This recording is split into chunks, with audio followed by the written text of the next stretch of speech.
තෙරුවන් සරණයි. දැන් මුලින්ම මේ පණිවිඩය හොඳට කියවන්නකෝ. බැලූ බැල්මට ඔබලාට විශාල අවබෝධයක් එන්නේ නැති වෙයි. මොකද කුසලා ධම්මා ගෲප් එකේ ඉන්න උදවියට නම් මේක කියපු ගමන් ගොඩාක් ලොකු අවබෝධයක් එනවා. නමුත් ඔබට හිතෙන්න පුළුවන් සාමාන්‍ය උදාහරණයක් නේද කියලා. නෑ. මේක සාමාන්‍ය මිනිස්සුන්ට අසාමාන්‍ය උදාහරණයක්. ජීවිතේ ජය ගන්න, ජීවිතේ සාර්ථක කරගන්න මේවා තමයි නියම උපදෙස්. එතකොට මේක සාමාන්‍ය උදාහරණයක් අපි ලබා දෙන විශිෂ්ට අවබෝධයට සාපේක්ෂව. නමුත් මේක වැදගත්. ඒ හින්දා මම ගෲප් එකට දැම්මා. ගුරුතුමනි, කම්ම නියාමය. දැන් මේ ලියලා තියෙන විදිය පොඩ්ඩක් මම එඩිට් කරා. මොකද ඒක ලියලා තිබ්බේ බාගෙට. මා අනවශ්‍ය කෙලෙස් දෙයක් සඳහා මුදල් 5000ක් භාවිතා කරන්න ගිහින් ඒක නවත්තලා ඒකෙන් කලිසමක් කුඩයක් ගත්තා. ඒ දෙක නිසා මට ලොකු සුවයක් තියෙනවා. දැන් වාසි තියෙනවා. දින ගානක ඉඳලා. පෙර පින නේද මේ සුවය කියන්නේ, පින නේද මතුවෙන්නේ.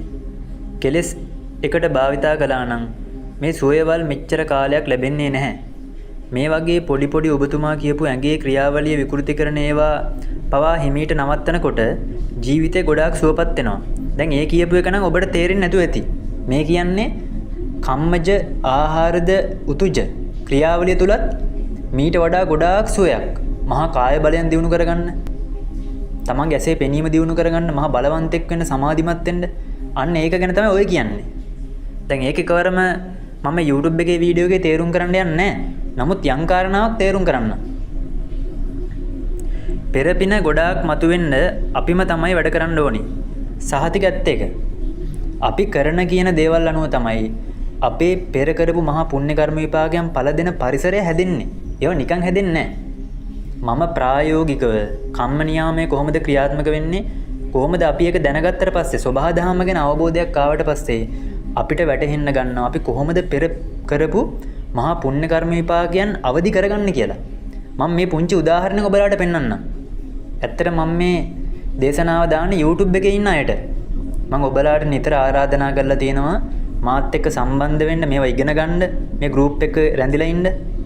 මතක තියාගන්න මේ ගෲප් එකෙන් යමෙක් ගියා නම් මේ ගෲප් වලින් ඇතැම් මිනිස්සු ඉවත් වෙලා යනවා. ඒ ඉවත් වෙලා යන මිනිස්සු ආයෙ එනවා. මේ ගෲප් වල ලැබෙන අවබෝධය දිනෙන් දින ඉහළට යනවා. දිනෙන් දින ඔබ අත්දැකීම් ගන්නවා. දිනෙන් දින ඔබට ඔබේ ජීවිතය ගැන දකින්න ඥානයක්, දර්ශනයක් හම්බෙනවා. සාර්ථකත්වයේ පිණිස සමාධියක් අවශ්‍ය නිවන් දකින්නත්. තේරුණාද? සමාධියක් නැති මනුස්සයාට මාර්ගඵල ලබන්නත් බෑ. මම මේ හැම දෙයක් ගැනම ඊටමත් විස්තරාත්මකව ඔය ගෲප් වල දේශනාවල අන්තර්ගත කරලා තියෙනවා. නමුත් මේ වෙලාවේ පුංචි කාරණාවක් කියලා දෙන්න ඕන බලන්නකෝ ඒක වෙන විදිය. දැන් හිතන්න මෙහෙම. දැන් අපි මත්පැන් ටිකක් බොන්න හරි නැත්නම් වෙන මොකක් හරි ක්‍රියාවලිය ට්‍රිප් එකක් යන්න වේවා මොනවා හරි අමුතු ආසාවල් වලට ජීවිතේ මේ ආතල් ගන්න, පාටි දාන්න මොකක් හරි දෙයකට රුපියල් 5000ක් 10000ක් වීදම් කරන්න යනවා. 1000ක් වීදම් කරන්න යනවා. 100ක් හරි වීදම් කරන්න යනවා. නමුත් Taman ඒ ක්ලේශය යටපත් කළා. ඒ දෙවන්ත ආසාව යටපත් කළා. මේකෙන් මට මේ පුංචි තෘප්තිය හම්බුණාට මම මේකෙන් මොනවා හරි දෙයක් ගන්නවා. කලිසමක්, කුඩයක්. දැන් කලිසම කියන එක, කුඩේ කියන එක නිතර පේන්න තියෙනවනේ. දැන් බලන්න වර්ෂාවක් ආපු වෙලාවට අනික් කලිසම් හොදලා තියෙනවා නම්, කලිසමක් වැඩිපුර තියෙනවා නම් Tamanට ඒක සුවයක් වෙනවා. ඒක දාගෙන යන්න පුළුවන්. අනික ඒක පහසුයි. බලන්න අර අනවශ්‍ය දේවල් වලට වියදම් කරපු වෙලාවේ කොච්චර සුවයක් හම්බ වෙනවද කියලා.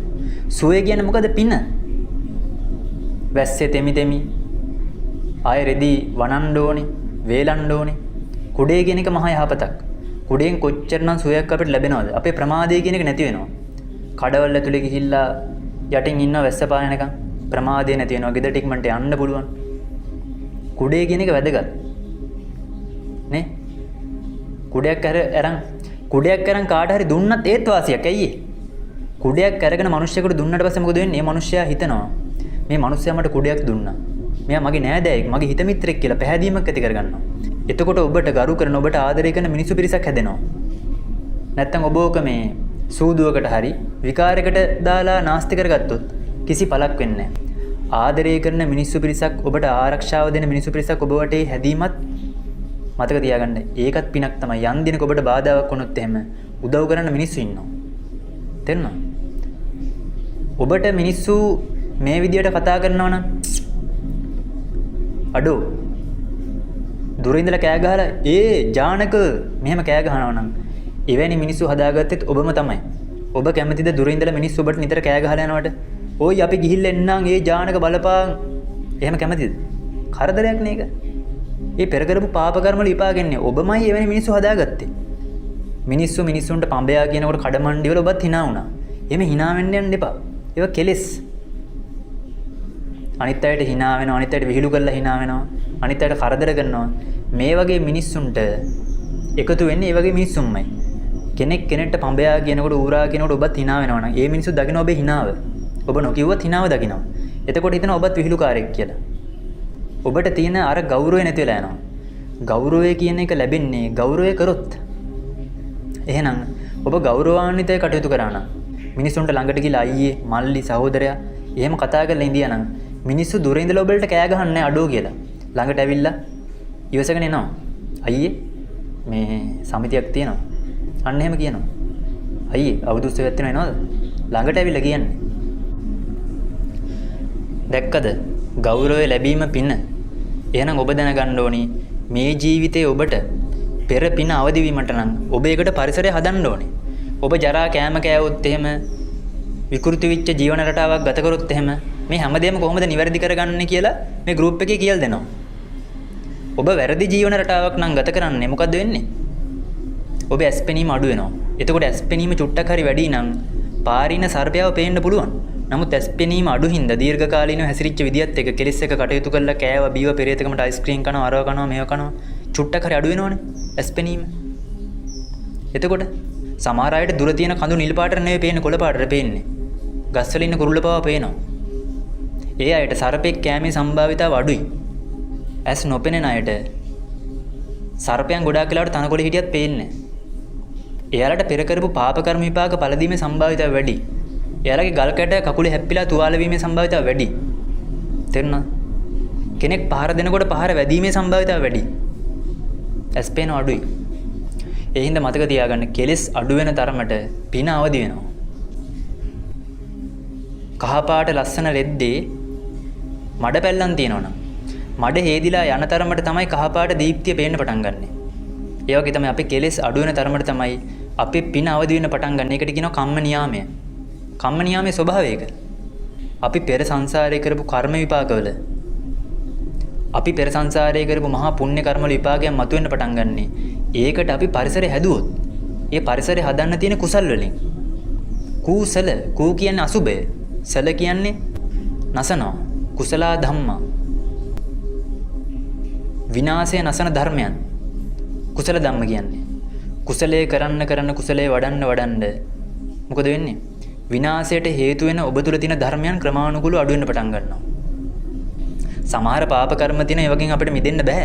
බුදුජන් වහන්සේට ඔළුවේ කකුමක් ආවනේ. හැබැයි මතක තියාගන්න ඒ වගේව තියෙන ඉතාමත් පොඩ්ඩයි. ගොඩාක් තියෙන අපි විසින් විනාශයටපත් වෙච්ච ඒවා. සමහරලාට ඔබේ ඇස්පෙනීම දැන් ඔය පේනා වගේ 10 ගුණයක් වෙන්න පුළුවන්. ඔබ නැති කරන් තියෙන එක. ඔය තර්ඩ් අයි එක කුණ්ඩලිනී ශක්තිය චක්‍රවදි කරනවා කිය මෙඩිටේෂන් කිය ඔය කතා කියකින්න නෙවෙයි. හරියට දැනගන්න කොහොමද අකුසලයේ දකින්නේ? සර්ට් එකේ බොත්තම් ටික දානකම් ඉවසන්න බැයිද? සර්ට් එකේ බොත්තම හරියට දැකලා හරියට සර්ට් එකේ සිදුර දැකලා ඒ සිදුර තුලින් බොත්තම දාලා එහෙම දානවද? නෑ. ඔබට ගැටීම ඇලීම ඉක්මනට දාගෙන යනවා කලබලේ. ඔය ඇලෙන වාරයක් පාස හුස්ම වේගය අඩු වෙනවා. හුස්ම වේගය වැඩි වෙනවා. සමතුලිතව යන්න ඕනේ හුස්ම. නිරෝගිමත්කම පිණිස හුස්ම යන්න ඕනේ වේගයක් තියෙනවා. ඒක විකෘති වෙනවා, වෙනස් වෙනවා.